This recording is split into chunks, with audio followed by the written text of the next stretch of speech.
बेटी के घर से भागने की खबर जो ही मोहल्ले में फैली, कई तरह की बातें होना शुरू हो गईं। जवान भाइयों का घर से बाहर निकलना मुहाल हो गया। रिश्तेदारों ने मुंह फेर लिया। वालिदैन बेटी के गम में निढाल तो दूसरी जानिब लोगों की चुभती बातों से रोज मरते और रोज जीते थे।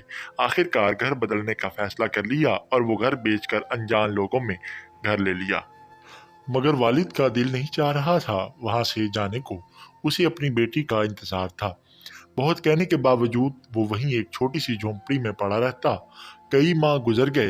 एक दिन एक फटे पुराने कपड़ों वाली मरीज लड़की के रोने की आवाज से उनकी आंख खुल गई।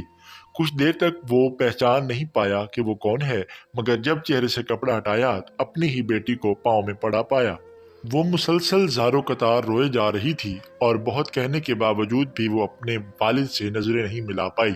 रुसवाई और जिल्लत की जिस आग में वो अपने वालिदैन को झोंक कर गई थी, उसके बाद तो शायद वो भी एक पल को जी नहीं पाई थी। मालूम हुआ कि जिसके साथ भागकर शादी की, उन्होंने कई तरह के नुक्स निकाल कर आखिर घर से धक्के देकर निकाल दिया। ये वाकया हमारी एक पड़ोसन ने गुज़िश्ता दिनों के घर से भागने वाली शगुफ्ता के हवाले से सुनाया। हमारे माशरे में आए दिन ऐसी दास्तानें सुनने को मिलती हैं कि जब एक लड़का और लड़की, जो कि ज़्यादातर स्टूडेंट होते हैं, एक दूसरे को पसंद करने लगते हैं, फिर अगर लड़की या लड़के के घर वालों की रजामंदी ना हो तो कोर्ट मैरिज कर ली जाती है।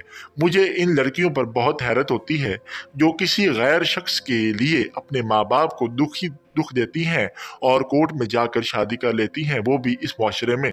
उन्होंने कभी सोचा है कि इस वाक़या के बाद उनके वालिदैन का क्या होगा? लोग उनको कितने ताने देंगे? वो लड़कियां एक पल को सोचें, क्या माँ बाप ने ये दिन देखने के लिए औलाद को पैदा किया था? उनकी परवरिश की, खिलाया पिलाया, अच्छे से अच्छा लिबास पहनाया, तालीम हासिल करने का मौका दिया। हमारे अक्सर घरानों में मुलाजमा अफोर्ड नहीं की जाती। माएँ खुद घर के सारे काम करती हैं और खुश होती हैं कि हमारी औलाद पढ़ रही है। लेकिन वो नहीं जानती कि उनकी बेटी किसी रेस्टोरेंट में बैठकर अपने नाम निहाद आशिक का इंतजार कर रही होगी, या क्लास छोड़कर अपने बॉयफ्रेंड के साथ पार्क्स में घूम रही होगी। और मर्द का काम तो धोखा देना है। बस ये औरत की अक्ल पर मुनहसिर है कि उस धोखे का दौरानिया कितना होगा। मर्द सिर्फ औरत से खेलता है। ऐसे मौके पर लोगों को इस्लाम याद आता है। बेशक हर आकिल और बालिग को ये हक हासिल है कि वो अपनी पसंद का इजहार करें, लेकिन तब जब वालिदैन राजी हों।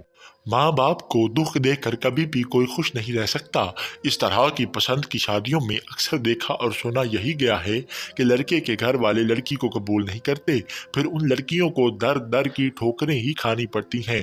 फिर मर्द जल्द ही उस मोहब्बत के ड्रामे से उकता जाता है और इसलिए अचानक उसकी माँ बाप से मोहब्बत जाग उठती है और वो लड़की को छोड़ देता है और फिर बाद में वही लड़का किसी और से शादी कर लेता है। तब भी तो लड़कियों को सब्र करना पड़ता है। तो वो तब सब्र क्यों नहीं करती जब उसके वालिदैन उसके हक में होते हैं, उसे इसी शादी से मना करते हैं।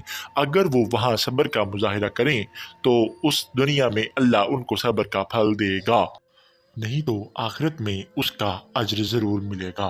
अगर आपको हमारी ये तहरीर करता कहानी पसंद आए तो इसे सदक़े जारिया समझ के आगे ज़रूर शेयर कीजिएगा। शुक्रिया।